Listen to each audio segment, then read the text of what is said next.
Hello and welcome to our morning edition of Arirang News. We begin with these stories making the headlines at this hour.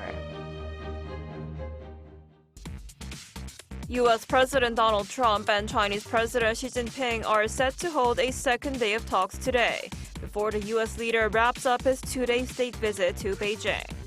Although the two leaders met for more than 2 hours yesterday, the summit ended without major breakthroughs on key issues including trade and Taiwan. And the leaders of the world's two largest economies also agreed that the Strait of Hormuz should remain open. Trump also claimed that Xi offered to help broker peace with Iran, and that China would not provide military equipment to Tehran. Here in Korea, official candidate registration for the June 3rd local elections closes today. Contenders that formally joined the race will begin official campaigning on May 21st. We begin today in Beijing, where U.S. President Donald Trump concludes his state visit today. Despite the presence of American tech executives signaling a sharp focus on economic competition, the summit with Chinese President Xi Jinping has yielded no sweeping structural trade agreements. Our Kim Do-yeon starts us off. U.S. President Donald Trump and Chinese President Xi Jinping are entering the final hours of Trump's high-stakes state visit to Beijing.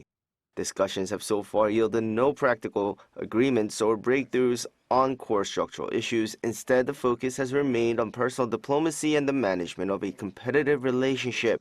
Cooperation was emphasized during a state banquet on Thursday, but through President Trump's invitation to the Chinese leader to visit Washington later this year and President Xi's reply. Thank you again, President Xi, for this beautiful welcome, and tonight it is my honor to extend an invitation to you and Madam Peng to visit us at the White House this September 24th, and we look forward to it. The people of China and the United States are both great peoples.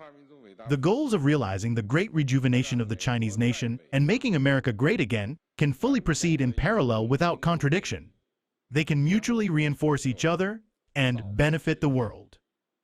However, the rhetoric has not translated into policy shifts, with friction remaining over tech export controls and industrial subsidies.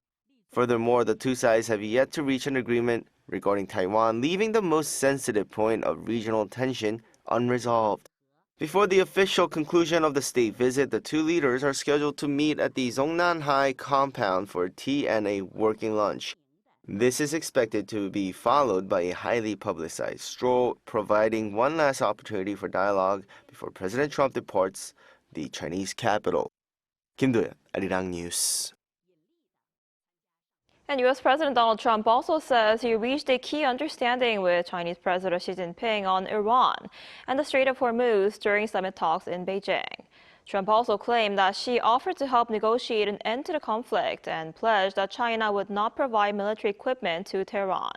Our Lee Seung-jae has more. U.S. President Donald Trump and Chinese President Xi Jinping agreed during summit talks in Beijing that Iran must never obtain nuclear weapons and that the Strait of Hormuz should remain open in a development that could help revive stalled U.S.-Iran peace negotiations. According to the White House on Thursday, both leaders agreed on the importance of keeping the strategically vital shipping route open to protect global energy supplies. Washington also stated that Xi opposed any militarization of the strait and expressed interest in increasing U.S. crude oil purchases. The agreement reflects one of Trump's key demands for ending the conflict in the Middle East. Ahead of the summit, U.S. officials had urged China to use its influence over Tehran to help ease tensions in the Gulf region. U.S. Secretary of State Marco Rubio said China has a strong interest in resolving the crisis because it relies heavily on energy shipments passing through the Strait of Hormuz. U.S. Treasury Secretary Scott Bessent also said Beijing was expected to engage figures close to Iran's leadership quietly. China, however, struck a noticeably more cautious tone after the talks. Beijing confirmed that Middle East issues were discussed, but did not specifically mention the White House claim that both sides agreed Iran should never possess nuclear weapons. Analysts say China appears reluctant to fully align with Washington's approach as it seeks to preserve leverage over Iran while protecting its own strategic interests in the region. Following the summit, Trump told Fox News that Xi had also offered to help negotiate an end to the war and support efforts to reopen the Strait of Hormuz to global shipping. Trump says Xi expressed a willingness to play a constructive role in helping resolve the conflict and stabilize shipping through the Strait of Hormuz. The U.S. president also claimed Xi assured him China would not provide military equipment to Iran, although questions remain over Beijing's broader economic and strategic ties with Tehran. 이승재, Arirang News. And now for a closer look at the key takeaways from the high-stakes meeting between U.S. President Donald Trump and Chinese President Xi Jinping. We're joined today by Professor Mason Ritchie, Professor of International Politics at Hankuk University of Foreign Studies. Professor Ritchie, thanks for coming on today. Thank you for having me. So the White House described this meeting as highly productive, while she also called U.S.-China relations the world's most important. How would you assess the overall outcome of the meeting yesterday? Yeah, so low expectations, I think, were telegraphed in advance, and I think at least so far that's what we've seen. Both Xi and Trump are aiming at stability, floor on the relationship between the U.S. and China, resting on at least what appears to be superficially a sort of a relationship of respect of some variety or other between Xi and Trump personally. China's talking about this stability in U.S.-China relations even going on, I think they said in their readout, for the next 3 years and even beyond. But certainly, something as grandiose as a structure for a G2 is going way too far. Both Trump and Xi think that their national strength advantages are significant, and time is on their side. So there's no need for any type of sort of sphere of influence division that a sort of G2 type of situation would imply.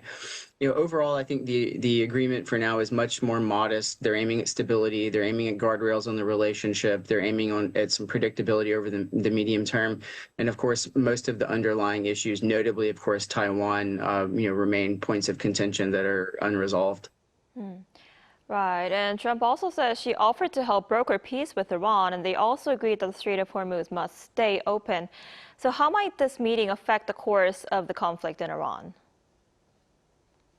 Yeah, so apparently the U.S. says in its version of the readout from yesterday that China said that the Strait of Hormuz should remain open and toll-free.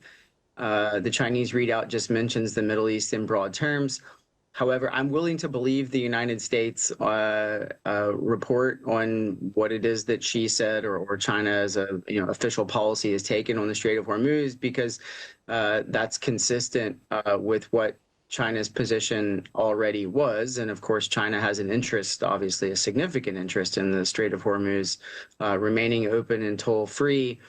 The U.S. also says that China said that it would agree to mediate between the U.S. and Iran and agree not to sell weapons to Iran. Again, this is not in the Chinese readout. If that's true, that might matter, especially perhaps the weapons delivery part of the equation, if China were indeed to not send weapons, or even more importantly, perhaps components for weapons that Iran could assemble itself.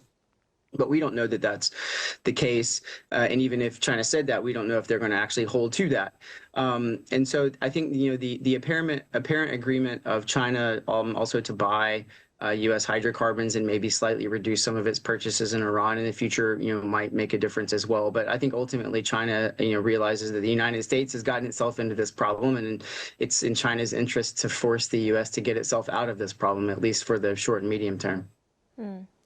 I see. And on Taiwan, in a closer meeting, she reportedly told Trump that differences over this issue, Taiwan, could bring the U.S. and China into conflict. And there was speculation that Beijing is expected to sort of press Trump on this issue.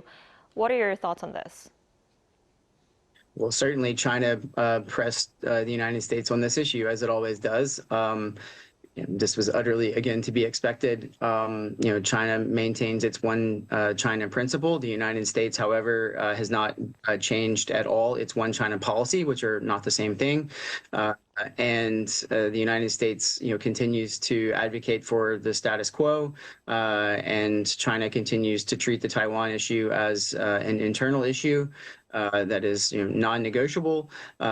And so, yes, both sides have essentially reiterated their position. Secretary of State Marco Rubio has also made that comment and basically said, yes, both sides brought up their traditional positions. Nobody budged, nobody moved.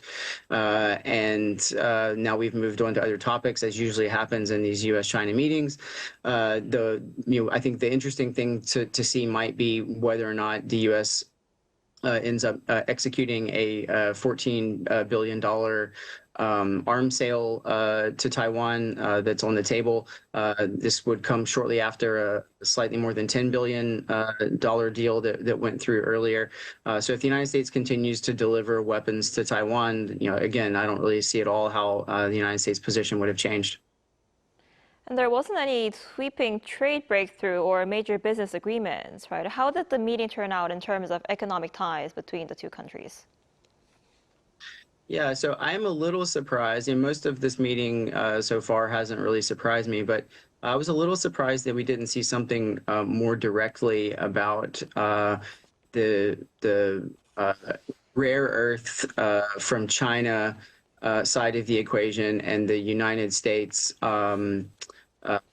AI chip side of the equation, where the ramp down in tension in the trade relations between the U.S. and China is really focused to some degree on a trade détente from several months ago, where the United States basically said, okay, we're willing to open up exports of some high-end chips, notably from NVIDIA, their second best AI-related graphics processing units to China, as long as China keeps the rare earth supply chain relatively open, going back in the other direction. And we didn't really see any mention of that, which I guess you could read as a sort of silent consent by both sides to continue with the way things are, but they didn't seem to use that as a build out for something bigger.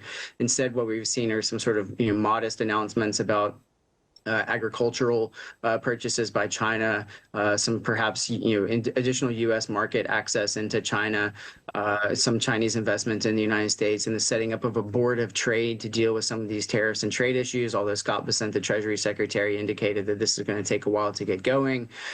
Some perhaps aircraft purchases from China, from U.S. manufacturer Boeing, but it doesn't seem like there was a big structural move at all in the trade relationship. Right. All right, Professor Ritchie, thank you so much for your time and insight today. We appreciate it. Thank you for having me.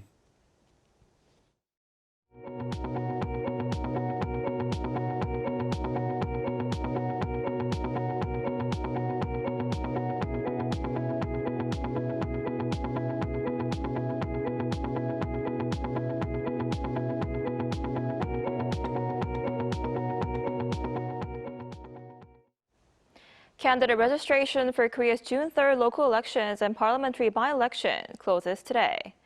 The National Election Commission is accepting registrations from 9 a.m. to 6 p.m. after applications opened on Thursday. Once registration ends, officials will assign candidate numbers later in the evening. Voters will choose mayors and governors in 16 metropolitan cities and provinces, as well as superintendents of education and heads of smaller local administrative districts. The official campaign period will begin on May 21st and continue through June 2nd, the day before the election. Early voting is scheduled for May 29th and 30th, while the main election day is June 3rd. Korea's benchmark KOSPI surpassed the 8,000 mark for the first time ever during intraday trading this morning. The index opened at 7,951.75, down 0.37% from the previous close. Those losses soon reversed course for a climb above the 8,000 level inside just 30 minutes of trading. The record came only 7 trading days after the benchmark first broke the 7,000 mark. The KOSPI closed on Thursday at a new all-time high, only 19 points off the 8,000 level. In South Korea's export prices surged in April, driven by sharp increases in semiconductor prices. According to the Bank of Korea on Friday, the export price index for April stood at 187.40, up 7.1% from the previous month to mark its 10th consecutive month of growth. This growth was largely led by the manufacturing sector, specifically computer, electronic, and optical equipment. The import price index fell 2.3% from the previous month as global oil prices eased from earlier spikes triggered by the Middle East conflict. However, prolonged geopolitical tensions in the region continue to pose upward risks for future raw material supplies. Despite these uncertainties, the country's net barter terms of trade index improved, jumping 14.3% on year. The Korean government says it believes that there is little possibility of a non-Iranian actor being behind last week's attack on the HMM Namu in the Strait of Hormuz. Foreign Minister Cho Hyun later added that attacks on Korea's civilian vessels can never be justified. Our Cha Yun-kyung reports. The government believes that Iran was behind the attack on a South Korean-operated vessel, the HMM Namu, in the Strait of Hormuz on May 4th.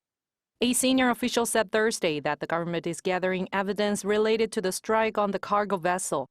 He noted that the possibility of another actor besides Iran cannot be ruled out. However, common sense suggests this is unlikely since there were no pirates nearby.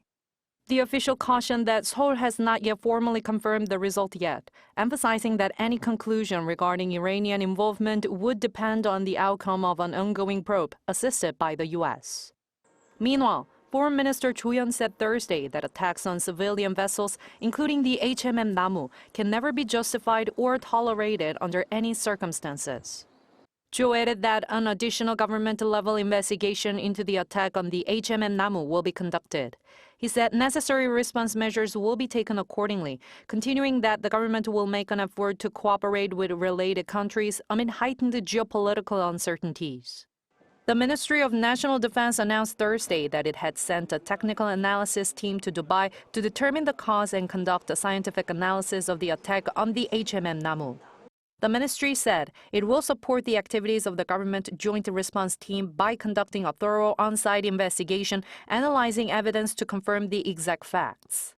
The ministry added that the number of personnel dispatched and details of their activities would not be disclosed to ensure smooth investigative activities.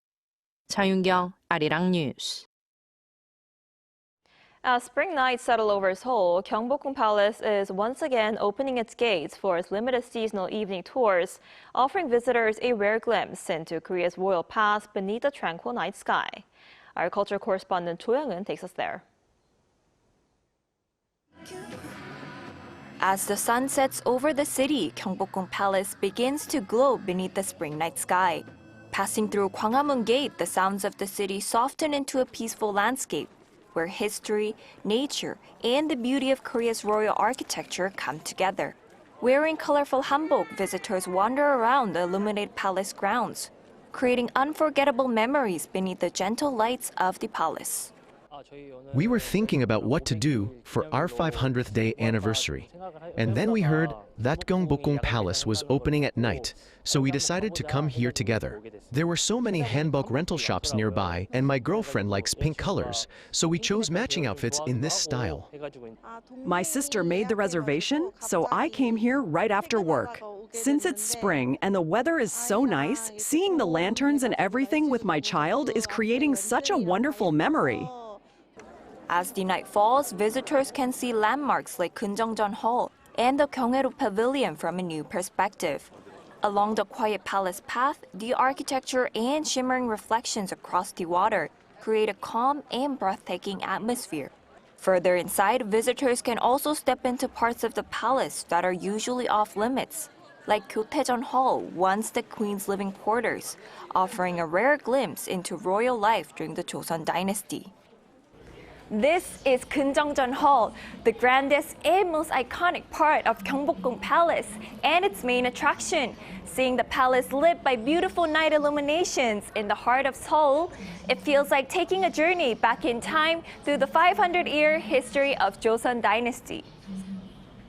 The Gyeongbokgung Palace night opening invites visitors to the royal palace after dark through June 14. Only 3,300 guests each evening can step into this nighttime journey.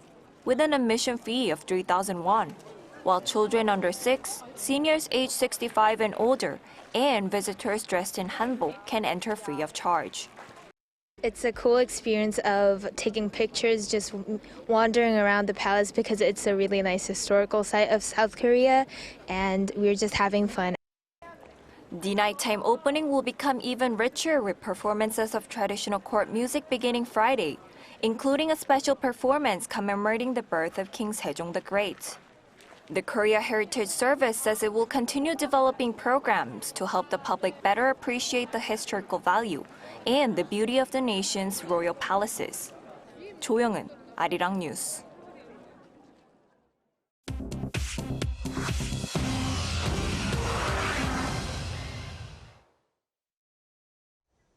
Good morning, I'm Chu Ji-hyun, and this is The World Now. CIA Director John Ratcliffe traveled to Havana on Thursday for a rare face-to-face meeting with Cuban Interior Ministry officials. This comes as fuel shortages caused in part by a U.S. blockade pushed the island into rolling blackouts, sparking widespread protests in the capital. Cuba said both sides expressed interest in law enforcement cooperation and that Cuban officials stressed the island poses no threat to U.S. national security. Ratcliffe's visit follows Trump's warning earlier this year that Cuba was next after U.S. forces captured Venezuelan President Nicolas Maduro in January. Russian attacks destroyed a 9-story apartment building in Kyiv on Thursday, killing 9 people, including a 12-year-old girl, in the 3rd consecutive day of massive strikes on Ukraine. More than 20 residents are still missing. Ukraine's Air Force called it the largest aerial assault since Russia's full-scale invasion began, with more than 1,560 drones fired at Ukrainian population centers since Wednesday. Some 180 sites across the country were damaged, including over 50 residential buildings. Ukrainian officials called on Trump and Xi Jinping meeting in Beijing to use their leverage to pressure Putin to stop the attacks. Closing arguments wrapped up on Thursday in Elon Musk's lawsuit against OpenAI. Musk's lawyers called OpenAI CEO Sam Altman, quote, a liar, and OpenAI's lawyers accused Musk of selective amnesia and said he simply wanted to control the company himself. Musk is seeking $150 billion in damages and wants Altman removed. He alleges OpenAI betrayed its nonprofit mission by accepting tens of billions from Microsoft. OpenAI argues that Musk knew about its plans years before filing suit and waited too long to take legal action. A verdict could come as early as next week. Egypt's Luxor Museum on Thursday displayed for the first time a plaster wall from King Tutankhamun's tomb. It is the only surviving artifact of its kind in the world that hasn't been seen by the public and is being displayed more than a century after the tomb's discovery in 1922. The wall bears the seals of Tutankhamun and the guards who protected his tomb. 2 newly restored ancient tombs from Egypt's 18th dynasty were also unveiled, containing scenes of daily life, including agriculture, pottery, wine production, and funerary rituals.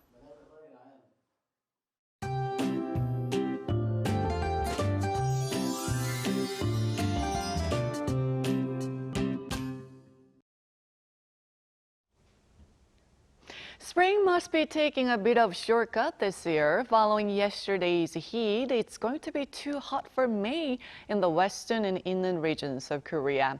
But meanwhile, the East Coast will be a lot breezier due to easterly winds today. And this unusual heat, hovering nearly 10 degrees Celsius higher than norms, will continue through the weekend under dazzling sunshine. So Plan accordingly for any outdoor activities. Skies will stay mostly sunny nationwide today, and strong sunshine will bring UV levels to very high levels nationwide in the afternoon, so have your sun protection items ready. And this afternoon, Seoul gets up to sizzling 32 degrees Celsius, Gwangju at 30 degrees Celsius, but Busan and Jeju will be a lot more comfortable at 24 degrees. Looking ahead next week, heat relief is expected next Wednesday when rain moves in nationwide and helps cool temperatures back down to near seasonal norms.